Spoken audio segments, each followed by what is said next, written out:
Out of all the main cast of characters, Alphys is the one who you could say has done the most and could be considered the most important. The only characters I could see being more important than her are Asriel, Flowey, Charu and Frisk, but they are all pretty much gods. Alphys is just some nerd, but she has done a lot in the Undertale timeline. Speaking of that Undertale timeline, we don't actually have an idea of when Alphys did her things to today. We're going to find out. Before we begin, make sure to like and subscribe and let's get right into it. Starting off, not much is known about Alphys' childhood, but she probably did well in science class and watched lots of anime.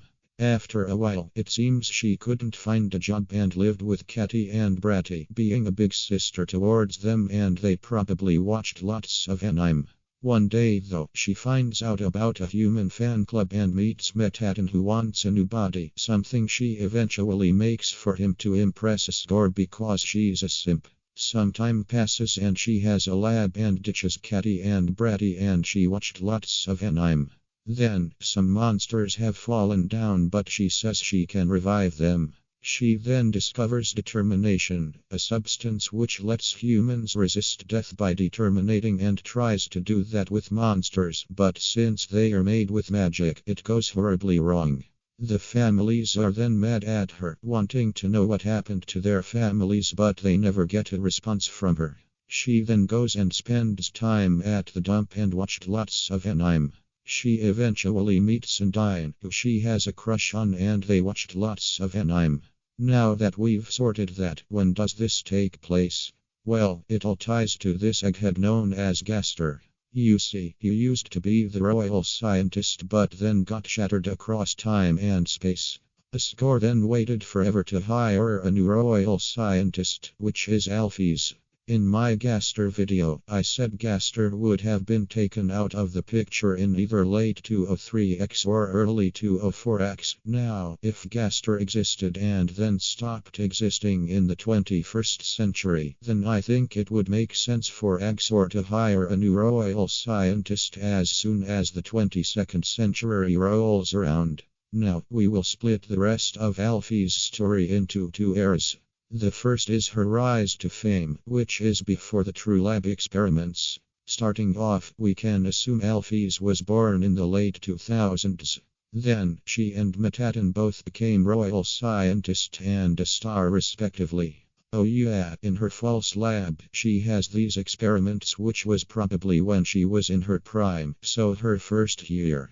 Then, monsters from fallen family members give Alphys their dust to see if she can revive them. Now, it's time for the second era. This is her downfall. It all started when she discovered determination.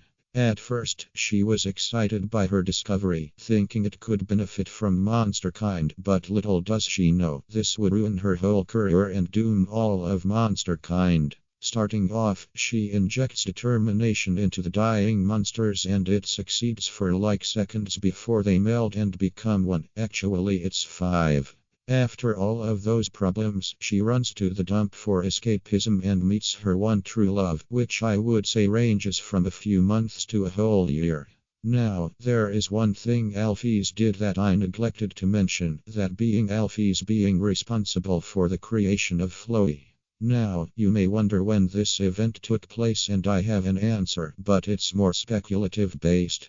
That being, Alphys made Flowey after the True Lab experiments. Alright, let me explain. Alphys is already under pressure to revive dead monsters, and based on her entries about Flowey, it seemed very specific and organized. Wait a minute, no, I refuse to see that theory being true. Jokes aside, I highly doubt Alphys could make Flowey whilst being busy with the monsters.